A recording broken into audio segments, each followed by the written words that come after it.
What's up, everybody? It's your favorite show, Get a Bucket. I'm your host, Trey, and as usual, hope you're all having a wonderful, wonderful day. Now, today we're going to talk about the most important NBA players. I think it's pretty important to talk about that, right? But before we talk about that, make sure you hit that like and subscribe button. Please make sure to comment and tell anyone about the show. I'm trying to get the ratings up a little bit, just a little bit. But again, you guys heard we were talking about the most important NBA players. The most NBA players. That's crazy. Can we make that a topic? The most NBA players. And who's the most NBA players? Anyway, getting back on track. So we have a lot of players in NBA's history, right? A lot of important players. But who's the most important NBA player? That was actually a tough one. I don't know if I have that answer. And I know what y'all wondering. Trey, why are you then talking about the most important NBA player? I want y'all to help me decide. Like, I got a couple players that I've listed off. And there's a couple players that I do think could run away with the title, okay? But at the same time, I do want to be fair because we even got some young guns who some people might think are the most important. But let's talk about them, shall we? So, first batch up here, we got Wilt Chamberlain, Jerry West, and Bill Russell, right?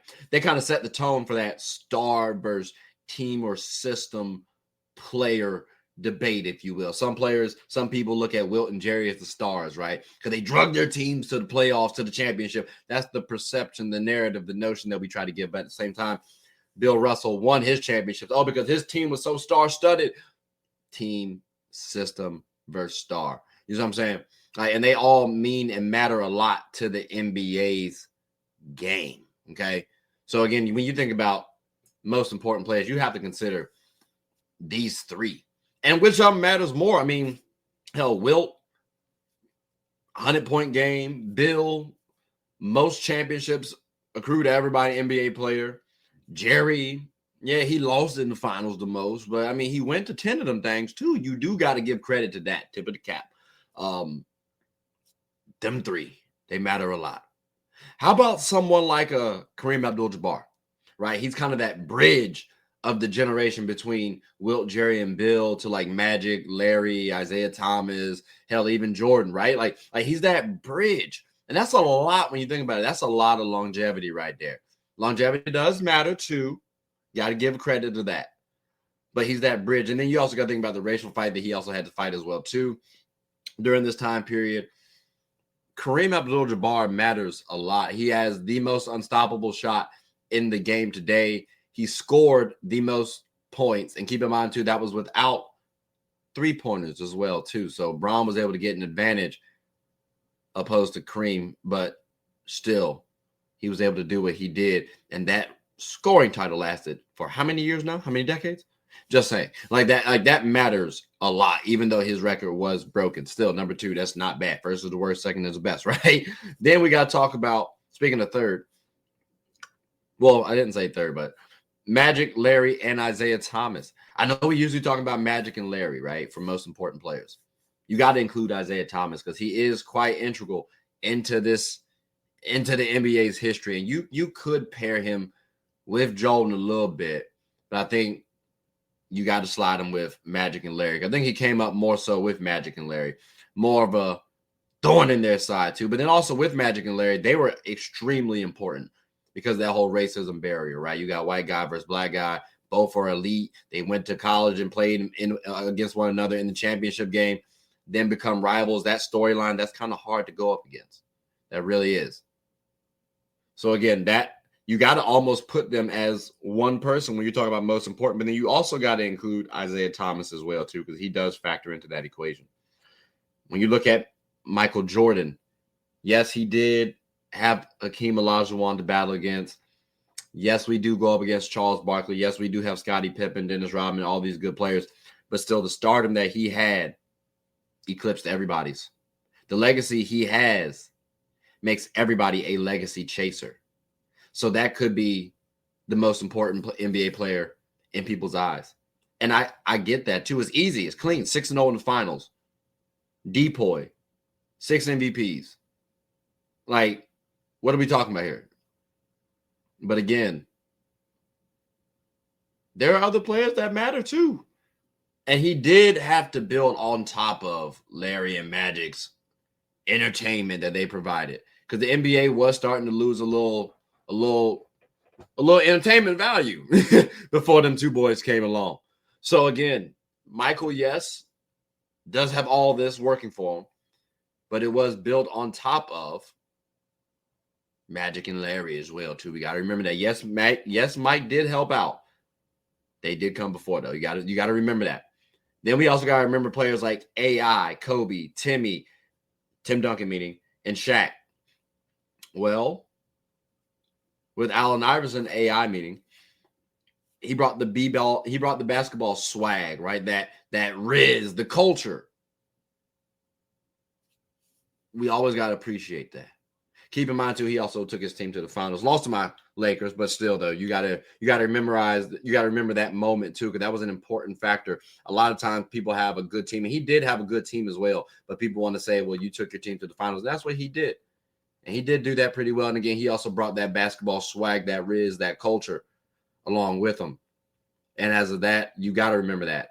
Kobe, part of this is because of his untimely demise, unfortunately, but how he approached the game, that Mamba mentality was there before that too. So his death did help out amplify his importance to the NBA. But before that too, he was fairly important. Remember, someone like Jason Tatum clings to his words.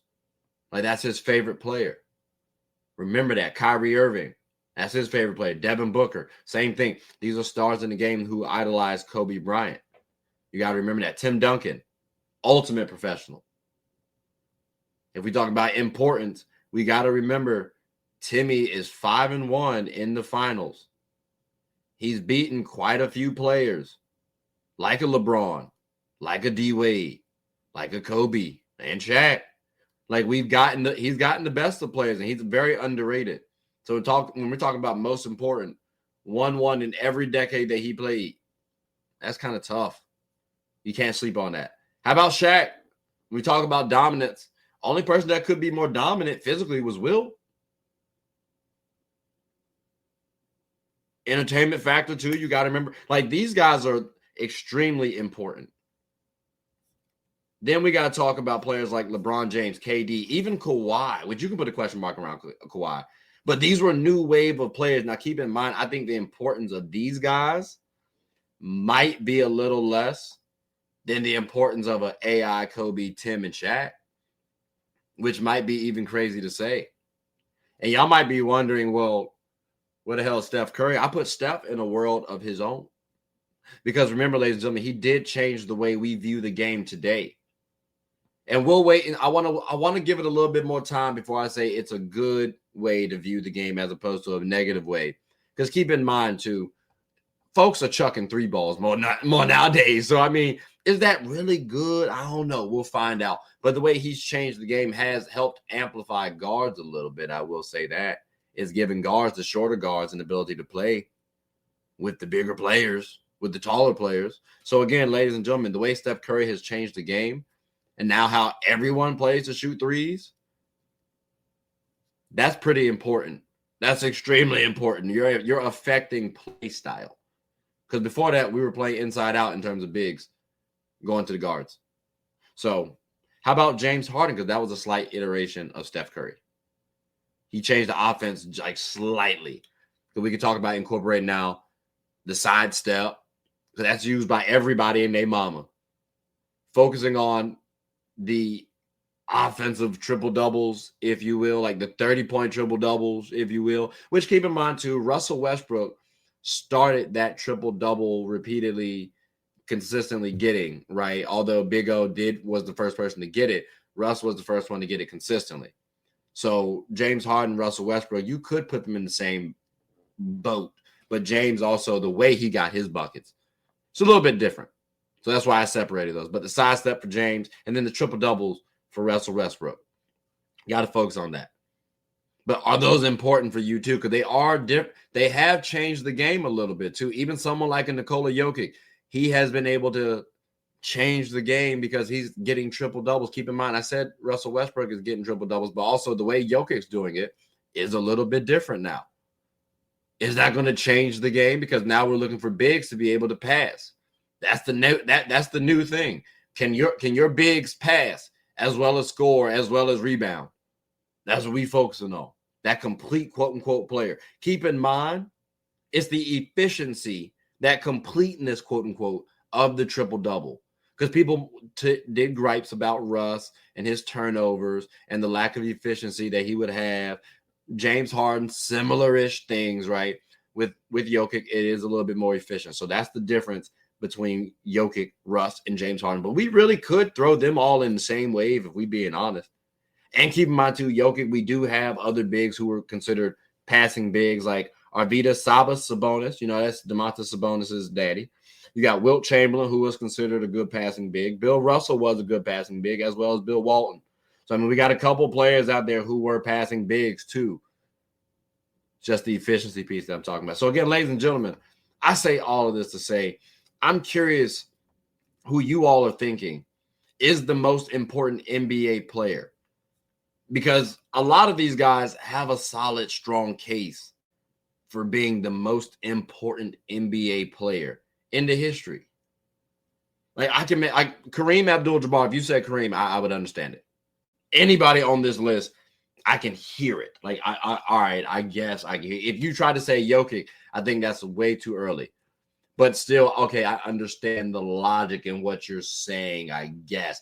I don't agree, but I hear what you're saying. So again, I'm definitely curious what you all are saying. So please, let me know what you all are saying. But also, like, subscribe, comment, tell anyone about the show. My name is Trey. I'm the host of Get a Bucket. Hope you all are having a good one. Take care.